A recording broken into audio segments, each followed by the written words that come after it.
Nous parlons économie, mais nous parlons beaucoup plus aujourd'hui du consommant local. Est-ce qu'on peut faire un bilan? Vous voyez mes invités donc s'installer. Alessandra Diotan, bonjour. Bonjour à vous Alain Sochoumen. Comment allez-vous ce Très matin? bien, super bien, merci. Par la grâce de Dieu. Absolument. Alors, on n'en parlera jamais assez, madame, monsieur, tant que le changement de comportement ne sera pas effectif à 100%. Alors, ce changement, c'est au niveau du consommateur. Consommer local, c'est avant tout une démarche patriotique. Et bien au-delà, c'est aussi faire l'option de produits sains, de qualité, adaptés à nos réalités, des produits tirés de notre patrimoine agricole et du tissu industriel au plan local. Et vous le savez, octobre, c'est le mois dédié à la production des produits locaux dans les États membres de l'UEMOA et le Bénin ne déroge pas à cette recommandation depuis donc 2020. Alors, la promotion du consommant local au Bénin, où en est-on après 4 éditions, c'est la thématique que nous allons aborder ce matin avec notre invité du jour, une dame, je puis l'affirmer, qui est au cœur des réformes dans le secteur. Émilie Thibouté-Sama, c'est son nom, directrice adjointe de cabinet du ministère de l'Industrie et du Commerce. Madame Ladiassé, bonjour. Bonjour, madame la journaliste. Et merci d'avoir accepté notre invitation. C'est un plaisir. Merci d'être présente donc sur ce plateau. Alors, la promotion des produits locaux de 2020 à 2024, quel bilan peut-on faire? Merci déjà. Il faut rappeler le contexte, n'est-ce pas, du choix de ce mois. D'accord. Il faut dire qu'il y a une étude qui a été menée dans la zone UEMOA. Et comme résultat, il s'est avéré que les populations avaient une consommation extravertie. Et il était donc important de trouver une solution durable pour que les populations puissent avoir de l'engouement au niveau des produits qui sont transformés localement. Donc pour une population de plus de 140 millions d'habitants, c'est un gros marché intérieur qu'il fallait absolument conquérir, d'où le mois du consommant local. Et donc cette décision a été prise. Et à partir de 2019, la première édition a eu lieu. Aujourd'hui, en 2024, nous en sommes à la 5e édition. D'accord. Et après 4 éditions consécutives, je pense que sans embâche, on peut être fier du parcours qui a été fait et dire que oui, c'est un bilan assez élogieux. Vous avez dû le remarquer déjà au niveau de vos différents reportages qu'il y a des initiatives privées, il y a des initiatives collectives et bien sûr l'initiative étatique qui donne un cadre institutionnel pour qu'on puisse voir les différents produits manufacturés au niveau du Bénin. Oui, mais dites-nous en plus, y a-t-il des indices clés qui renseignent quand même, qui permettent d'illustrer ce parcours-là que nous admirons tous, Madame la directrice? Oui, tout à fait. Je crois que... des statistiques ou oui, des statistiques par exemple. Oui. Si vous en disposez, bien sûr. Oui, bien sûr. Ce qu'on peut dire par rapport au nombre de forains, il y a déjà une augmentation du nombre de forains depuis la première édition à ce jour. Forains. Oui, c'est-à-dire... on parle là des expositions. Des expositions. D'accord. Et par conséquent, quand on dit qu'il y a une augmentation des forains, c'est donc qu'il y a une augmentation de la création d'emplois. Ça, c'est très important. Je pense que tout à l'heure, le ministre des PME l'a dit, n'est-ce pas, sur votre plateau, avec tout ce que le gouvernement a mis comme cadre institutionnel et facilité en termes de guichet unique de promotion des PME. Et donc, oui, il y a eu une croissance des entreprises. Je ne sais pas les chiffres exacts, mais quand vous prenez là, aujourd'hui, vous faites le bilan entre 2019 et 2024, il y a une nette progression en termes d'initiative, en termes de création, étant entendu que, vous le savez aussi bien que moi, l'État central ne peut pas, n'est-ce pas, absorber toutes les compétences et tous les diplômés. Et il n'y a que les PME, justement, pour absorber cette main-d'œuvre. Et donc, ces initiatives s'accroissent. Et il suffit de regarder quand même le niveau du taux de chômage pour se dire que les PME se mettent résolument dans la danse, dans la promotion de l'emploi. À vous suivre, c'est dit que l'offre a augmenté autant en quantité qu'en qualité. Par contre, qu'en est-il de l'absorption? Est-ce que les produits sont réellement acceptés, consommés tels que l'on le souhaite par les populations. Oui, bien sûr. Et d'ailleurs, je vais partager avec vous quelques témoignages et même des anecdotes. Oui. On a eu des témoignages où les gens ont écrit, mais par exemple, il y a une promotrice qui a écrit en disant « Depuis 12 ans d'entrepreneuriat, mais la première fois aujourd'hui, j'ai pu faire du chiffre d'affaires. » Pour dire qu'entre-temps, elle s'est améliorée. Parce que la foire, ce n'est pas uniquement que la vente, c'est de montrer ses produits, c'est de faire le réseautage et d'améliorer tant la qualité que l'emballage. Et du coup, aujourd'hui, nous avons d'ailleurs mis un comité qui a sillonné tous les stands pour faire le check-up en termes de comportement des forains, en termes de produits, en termes d'emballage et en termes d'attraction ou d'attrait des clients. Et donc, oui, on peut dire sans embâche qu'il y a une nette progression. Et aussi, c'est une anecdote, je me rappelle qu'on revenait de quelque part et à Godomé, on voit un matelassier qui met une affiche. Et sur son affiche, met le logo du mois du consommant local en disant spécial promotion. Les individus se sont appropriés cela, sans compter que au niveau du gouvernement, quand même, dans la commande publique, il y a une partie qui est donnée à ce qui est fait aujourd'hui. Vous savez, il y a les structures fêtières qui accompagnent également dans la qualité. Chez nous, par exemple, au niveau du ministère de l'Industrie et du Commerce, on a l'agence de normalisation du métrologie qui est là et qui crée les normes.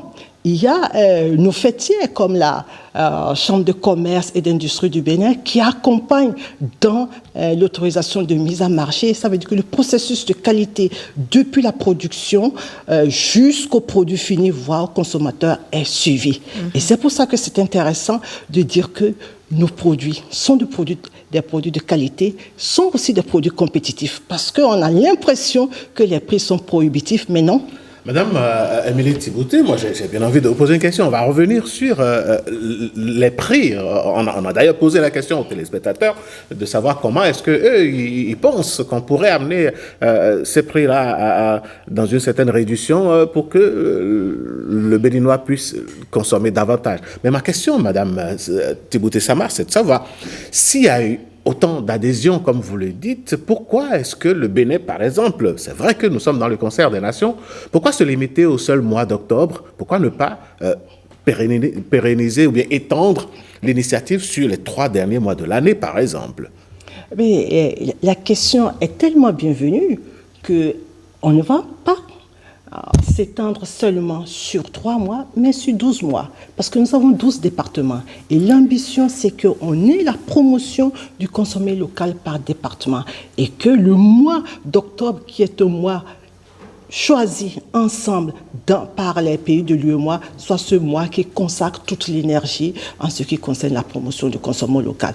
Vous avez dû voir, par rapport à nos différentes activités, que les départements, il y a ce que nous avons appelé les marchés éphémères pour permettre aux producteurs, aux transformateurs qui sont dans nos départements de pouvoir valoriser, de donner une visibilité à ce qu'ils font. Et ceci pour qu'il y ait une corrélation entre la promotion du consommé local et le développement à la base. Parce que vous n'êtes pas sans savoir que quand on a mis le processus de décentralisation, l'État, c'est très clair, ne peut pas donner toutes les ressources nécessaires pour que chaque localité se développe. Et donc, il est important que les autorités puissent asseoir le cadre institutionnel qu'il faut afin que ceux qui sont dans les différentes localités puissent consommer déjà ce qui se produit et de ce fait améliorer les recettes, n'est-ce pas, des différentes entreprises et ainsi, ils vont permettre aux autorités locales d'avoir des taxes. C'est pour juste dire que c'est un cercle vertueux de développement, ce concept-là. Et au-delà du concept, on va dire que c'est une initiative d'une transformation endogène de nos matières premières. D'accord. Vous avez parlé de 12 mois. Je reste sur le concept et parfois le reproche qui est fait au cadre pas pour s'attaquer au cadre, c'est que parfois, on ne voit pas l'exemple venir du consommant local, venir de cette catégorie de personnes, côté vestimentaire, côté alimentaire, quand on organise les grands séminaires, quand on organise des conférences et tout. Qu'est-ce qui devrait être changé de ce côté-là pour que la population en général puisse suivre l'exemple donné par le sommet? Oui, déjà, vous êtes très bien habillé. Merci, madame. Et ça, c'est du batik, c'est du tissu made in Bénin.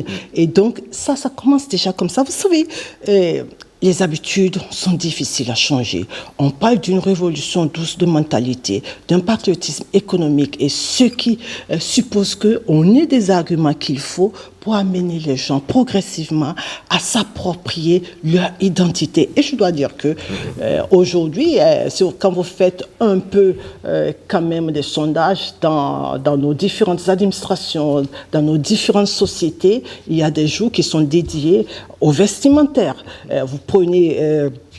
je ne vais pas citer ces sociétés-là, soit ce sont des jeudis qui choisissent ou des vendredis, c'est déjà un pas. Vous savez, quand vous allez et que vous pouvez donner une place dans votre garde-robe, on ne demande pas beaucoup, parce qu'il faut que ça soit progressif. Vous ouvrez votre garde-robe, ne serait-ce que 10% ou 20% du Made in Benin et du Made in Africa, c'est déjà un pas. C'est pareil sur votre table, quand vous y allez, il est important que nous-mêmes, nous puissions nous impliquer, parce que le développement ne vient pas d'ailleurs. Le développement, c'est chacun de nous. Et donc, quand je vais sur ma table et je vois mon repas, il est important que je puisse évaluer quelle est la partie qui revient au Bénin, quelle est la partie qui revient à l'Afrique, quelle est la partie qui revient au reste du monde, étant entendu que nous ne sommes pas fermés. En vase clos. En vase clos. Exactement. Donc nous sommes dans un village planétaire. Vous savez, nous on a eu à faire juste un petit calcul entre les amis en se disant que si nous avons un quart de la population béninoise, donc je vais dire environ 3 millions, si je suppose que nous sommes à 12 millions, nous avoisinons déjà les 13 millions, je crois. Nous avons un quart de la population qui se décide à consommer ne serait-ce que 500 francs CFA par jour pendant une période de 14 jours. Je crois que nous l'avons évalué à plus de 27 milliards. Si je ne m'abuse, 27 ou 28 milliards. Vous voyez tous ces milliards-là repartis sur l'ensemble de la chaîne de valeur.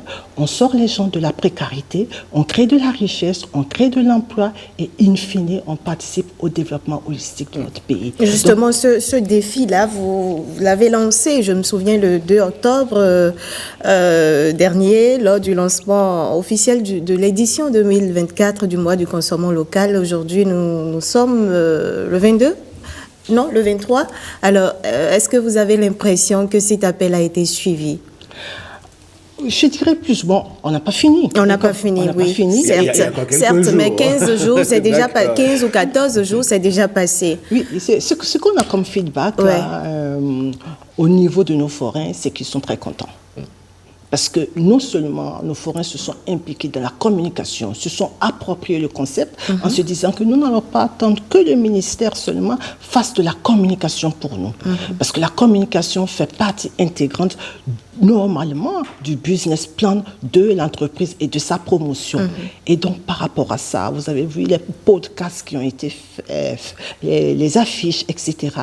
Et aujourd'hui, on attend justement la fin pour pouvoir avoir les statistiques réelles, parce que nous avons mis, même pour les entrées, nous avons numéroté.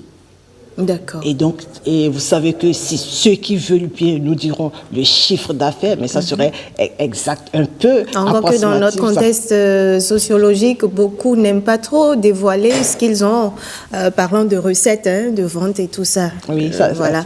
C'est vrai, et c'est ce à quoi il faudrait qu'on arrive. Il faut en fait démystifier les choses. Les gens ont peur des taxes, les gens ont peur des impôts. Alors que, oui, nous avons besoin des taxes, nous avons besoin des impôts pour construire notre pays. Vous savez, quand on prend les infrastructures, ça ne vient pas ex nihilo. Ça vient de quelque part. Et c'est en contribuant chacun de nous, en payant nos taxes, en payant nos impôts, mais aussi c'est vrai que l'État a d'autres moyens pour pouvoir mobiliser les ressources, tant sur le plan financier, sur le marché monétaire, sur le marché international, sur le marché financier, pour pouvoir, n'est-ce pas, réaliser ces projets structurants. Mais il est important qu'on comprenne que c'est un devoir pour nous de dire un peu, même de dire quand même, oui, j'ai pu faire ces recettes-là. Et à côté de mes recettes, j'ai pu faire tel bénéfice. Et voilà ce qui revient à l'État. C'est notre façon de contribuer. On va dans les hôpitaux publics. On va, n'est-ce pas, dans les écoles publiques, les universités publiques. Nous prenons les belles routes qui sont faites. C'est de notre devoir d'y contribuer. C'est bien ça. Pour en revenir à l'accompagnement de l'État, l'accompagnement des promoteurs, justement, pour rendre visibles les produits locaux. Quel est le travail qui se fait? Y a-t-il des initiatives phares que vous voudriez bien partager avec nous? Déjà, vous avez parlé de l'accompagnement de la CCIB, vous avez cité l'ANM qui est aux côtés, qui répond aux côtés des promoteurs locaux et tout. Quelles sont ces autres initiatives-là qu'on dénombre aujourd'hui au Bénin? Déjà, nous sommes en train de mettre la stratégie du e-commerce. Vous savez qu'aujourd'hui, on ne peut pas parler d'économie sans parler du digital. Donc, ces marketplaces-là vont se mettre en place pour justement permettre à nos promoteurs qui sont ici de pouvoir toucher des cibles internationales. Ça, c'est la première des choses. La deuxième chose, c'est que le ministère est en train de mettre une stratégie de la promotion du consommation local.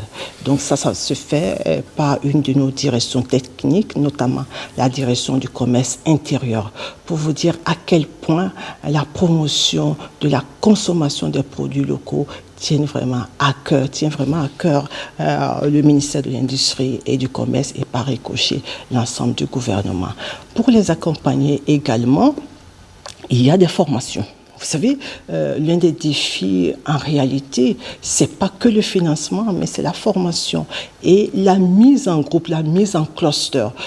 Tout à l'heure, quand on parlait des prix, justement, quand vous avez des nano-entreprises, des micro-entreprises qui font à petite échelle, évidemment, le coût final va être un peu plus élevé. Mais quand les petits promoteurs se mettent ensemble, et ça c'est important, c'est un message clé que nous voulons adresser à nos promoteurs, savoir se mettre ensemble, savoir mutualiser les énergies, savoir mutualiser les ressources. Dès lors qu'il y a une matière première que je vais acquérir et que j'ai 2, 3, 4, 5 autres promoteurs qui veulent acquérir la même matière première, mais pourquoi nous ne nous mettons pas ensemble pour que le coût soit réduit et in fine qu'on ait un produit compétitif. Donc les clusters, le développement des clusters, ça fait partie de cette stratégie de la promotion du consommation local. Madame Thibouté, je prends ce pan de vos déclarations pour vous demander, mais c'est bien bon de proposer aux entreprises béninoises de se mettre ensemble pour former de grands groupes. À votre avis, quel travail le ministère pourrait faire, ou bien à quels autres acteurs le ministère pourrait donner la main pour changer, disons, cette perception du Béninois qui ne se met jamais ensemble pour faire de grandes choses? Qu'est-ce qu'on pourrait faire pour avoir de grands groupes dans notre pays? Mais au-delà de la sensibilisation, c'est déjà de communiquer avec les gens. Il est toujours important de montrer aux gens là où ils ont les intérêts et de mettre un climat de confiance. Parce qu'en fait, malheureusement, on a cette méfiance congénitale qui ne nous permet pas d'avancer, bien que nous soyons un peuple intelligent. Et il faut le dire, et il faut en être fier. Nous sommes un peuple intelligent, mais cette méfiance congénitale fait que chacun reste seul. Or, aujourd'hui, il n'est pas possible d'avancer seul. Il suffit un peu de regarder dans notre environnement, et je ne vais pas citer cette nationalité ou ces différentes nationalités, quand elles ouvrent un restaurant, tous leurs compatriotes vont dans ce restaurant-là parce qu'ils tiennent à le pousser. Et ça, on devait comprendre ça. Il y a un réseautage qui se met en place. Exactement. Et donc ça, on devait comprendre ça. Dès lors que nous avons des produits qui répondent à nos besoins, il nous paraît important de pouvoir nous mettre dans la danse. C'est plusieurs parties prenantes. Hein. Vous allez voir, il y a les producteurs qui sont là et à qui nous expliquons l'importance justement de garder nos matières premières. Vous savez, à chaque fois qu'on exporte nos matières premières, ce sont des emplois que nous exportons. Ce sont des emplois que nous pérennisons ailleurs. Et c'est la richesse que nous envoyons et par ricochet le développement. Vous savez, les arguments, c'est par là d'abord qu'il faut faire ce changement de mentalité et se dire qu'aujourd'hui, où nous sommes ensemble, où nous faisons un naufrage collectif. Donc, il nous revient de nous approprier une fois encore notre développement et chacun a sa partition à jouer. Nous travaillons à sensibiliser et de plus en plus, je puis vous dire que les gens se mettent en cluster. Il y a, je prends un exemple, où la transformation des légumes en légumes séchés et pré-cuits. Donc il y a des maraîchers qui sont là. Donc ces maraîchers-là savent aujourd'hui qu'il y a un marché. Donc, ils ne réfléchissent plus, ils produisent par rapport à ce marché. Et donc, c'est ce à quoi nous amenons les gens. Et ce qu'ils font aujourd'hui, les légumes séchés, ce n'est pas qu'un seul promoteur, ce n'est pas 2 promoteurs, c'est plusieurs promoteurs. Donc, aux promoteurs de se mettre ensemble, d'aller vers les maraîchers. Et donc, ils ont des produits un peu moins chers. En fait, ces exemples sont légion. C'est pareil au niveau des emballages qui, parfois, sont un véritable défi. Vous allez voir, au niveau des jus de fruits, c'est presque les mêmes emballages. Mais chacun va y acheter une petite quantité. Donc, ça met les gens, quand vous allez, au lieu de prendre le contenant qui vous coûterait 100 francs ou 200 francs, si vous en prenez des milliers, ça vous revient à 115 francs. Suffisamment moins cher. Naturellement. Donc ça, je pense que chaque promoteur averti devait comprendre cela. Okay. Ce qui va différencier, ce qui va faire la différence entre votre produit et le mien, ça serait évidemment ma marque. Comment je vais appeler, je ne sais pas, je mets mon nom, Émilie Drunk. Vous appellerez, je ne sais pas. Ouais, je ne sais pas moi. Voilà. Alors, nous en étions donc à ce qui se fait pour accompagner les promoteurs de la part de l'État. Madame, Monsieur, nous allons, du côté de la régie, suivre cet extrait du ministre du Commerce et de l'Industrie lors du lancement officiel du mois du consommant local début octobre passé. Elle nous fait ici un état des lieux de ce qui se fait en termes d'accompagnement des promoteurs locaux. Suivants. Il s'agit de la mise en œuvre des nouvelles mesures pour la réglementation de l'exportation de bois. De toutes les dispositions prises pour garantir les matières premières à tous ceux et celles qui ont décidé de transformer les matières premières en produits exportables. De la mise en place d'un fonds de développement au profit de l'artisanat, de l'instauration de la formation professionnelle et du certificat de qualification au métier. Parce que c'est aussi les compétences qui permettent réellement de transformer les produits et d'avoir vraiment des produits locaux, comme vous avez parlé tout à l'heure, de la qualité, exportables et surtout qui protègent le consommateur. Et également de cette obligation et de cette part réservée aux produits transformés localement dans le cadre des grandes commandes et également des commandes publiques. Voilà, donc il y a du travail qui se fait pour rendre professionnel le travail de ces petits promoteurs-là qui, quand même, s'évertuent à proposer, à mettre sur le marché, à rendre disponibles des produits made in Bénin. Émilie Thibouté-Sama, de la petite unité de transformation à l'entité industrielle de production de 2020 ou 2019 à ce jour, est-ce que vous avez une idée de combien de cas de mutation est-ce que nous avons connu au Bénin? Oui, il faut dire que je n'ai pas les statistiques aujourd'hui, mais nous avons vu des entreprises qui ont évolué de la façon traditionnelle à une unité, disons, mini-industrielle. Et il y en a beaucoup que je pourrais citer. Et c'est vrai qu'au terme de ce mois, nous envisageons un atelier bilan.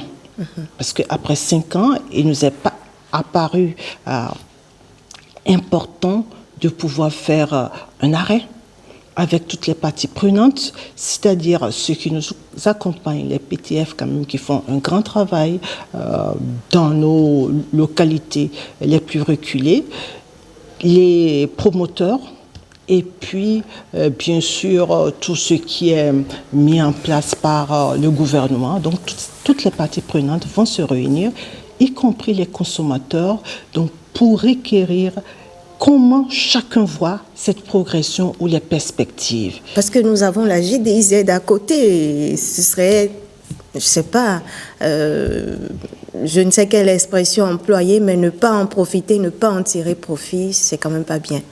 Oui, c'est vrai. C'est vrai qu'on doit être fier quand même de cette zone. Plusieurs personnes viennent d'ailleurs s'en inspirer. Et beaucoup se disent qu'il faut avoir de gros moyens, de gros sous quand même avant de prétendre pouvoir s'installer là. Alors que vous et moi, nous savons que ce qui aujourd'hui fait le consommation local, c'est plutôt un vivier de petits, très petits entrepreneurs, des gens qui s'évertuent avec leurs petits sous, les petits moyens quand même à être présents sur le marché. D'accord. Je voudrais clarifier une chose. Vous savez, il y a les PME, il y a même les nano, les MPME, les micro, petites et moyennes entreprises, et il y a les grandes industries. Et chaque maillon joue un rôle important. Vous savez, l'industrialisation permet de produire davantage à échelle. Mais cela ne veut pas dire que... À l'échelle est moins cher. Et moins cher. Mais les PME également sont là, c'est de voir l'arrimage. Vous savez, on m'a donné un exemple tellement édifiant sur un atelier artisanal au Vietnam qui produit des clous. Et ces clous, vous ne les trouvez nulle part au monde. Ces clous sont produits pour l'industrie de l'automobile. Aujourd'hui, à la G10, il y a les industriels qui sont en train de travailler avec les PME pour pouvoir produire des articles et des objets dont ils ont besoin pour les productions à échelle. Donc, il y a un arrimage, il y a des connexions qui se font. Parce que beaucoup commencent, nous les gens se sont rapprochés de nous, mais nous les PME, nous devenons quoi? Non, les PME sont là, auront toujours leur importance et pourront travailler avec ces grandes entreprises. Donc il n'y a pas à paniquer par rapport à cela. Bon, même les PME, pas pour vous arrêter, est-ce qu'il n'y a pas à leur dire, par exemple, comme on l'évoquait il y a un instant, de voir à peu près le centre d'intérêt, le centre de production pour pouvoir se mettre ensemble, pour collaborer avec ces grands industriels qui s'installent? Oui, ça fait partie de la stratégie dont j'ai parlé, des clusters, des stratégies d'ensemble. Et je pense que les promoteurs aujourd'hui l'ont très bien compris, hein, qu'il faut absolument se mettre ensemble. On est ensemble ou on a un naufrage collectif, c'est clair.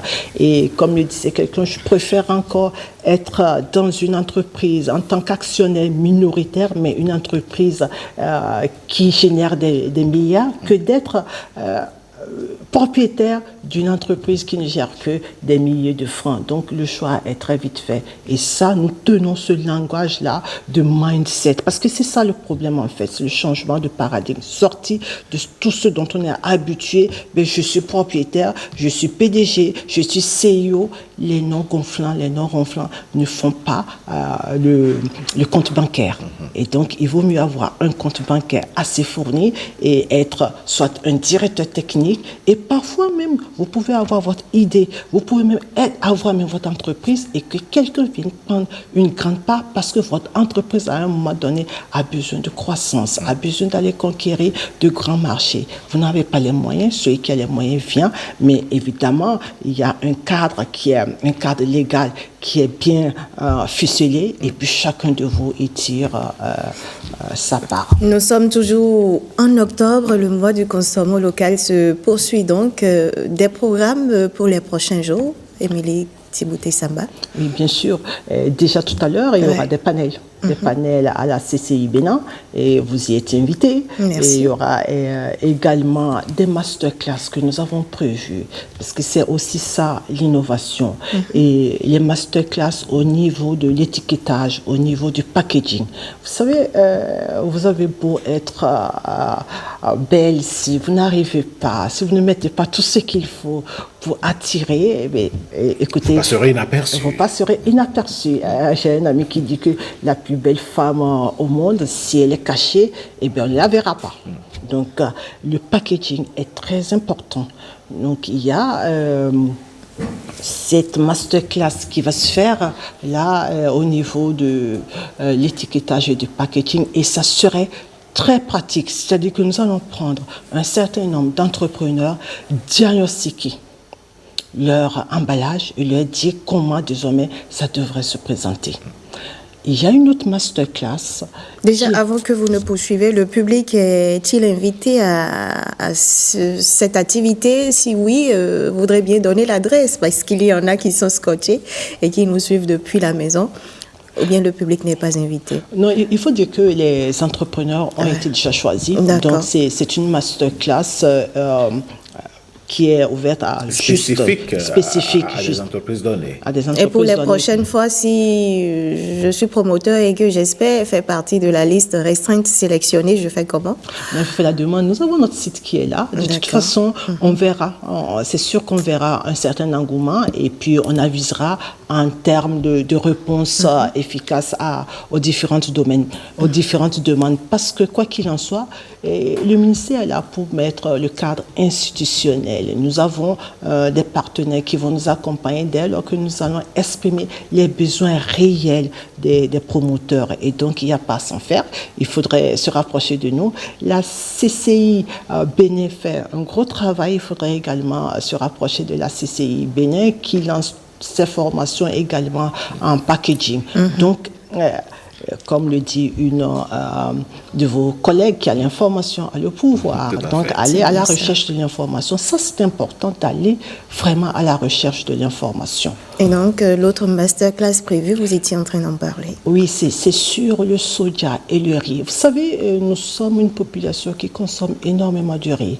Et quand vous voyez les recettes qui sont faites, c'est les recettes ordinaires. C'est la pâte de riz, c'est du riz au gras, etc. Aujourd'hui, nous allons montrer quelques recettes complémentaires pour dire que si vous voulez préparer le riz tout un mois, vous pouvez le faire, mais avec des recettes différentes qui feront que sur votre table, vous ne vous rendrez même pas compte que vous êtes en train de manger du riz. Il y aura un nutritionniste qui va travailler à ce qu'il y ait un équilibre alimentaire. Vous savez que le gouvernement tient énormément à la santé de la population, parce que aucun développement ne peut se faire sans une population en bonne santé. Et comme le dirait l'autre, il y a de richesses que dans le monde. C'est bien ça, et cela va être votre mot de la fin, Émilie Thibouté. Sama, vous êtes la directrice adjointe de cabinet du ministère du Commerce et de l'Industrie. Merci à vous d'être passé sur ce plateau. C'est moi. Alain Sotoumé, ce sera tout pour la chronique économie de ce mercredi. On se donne rendez-vous mercredi prochain pour un autre numéro. Merci Alessandra Diotan, ça va être avec joie de vous retrouver. Plaisir partagé. Merci beaucoup. Mesdames, Messieurs, voilà, on a eu beaucoup d'informations. On va marquer une pause et on revient sur le plateau pour le grand débat. Et le débat aura lieu justement sur la production industrielle et la production locale au Bénin, là où on en est. Et pour en parler, c'est clair que le ministère du Commerce et de l'Industrie a son mot à dire. On prend la pause et on revient.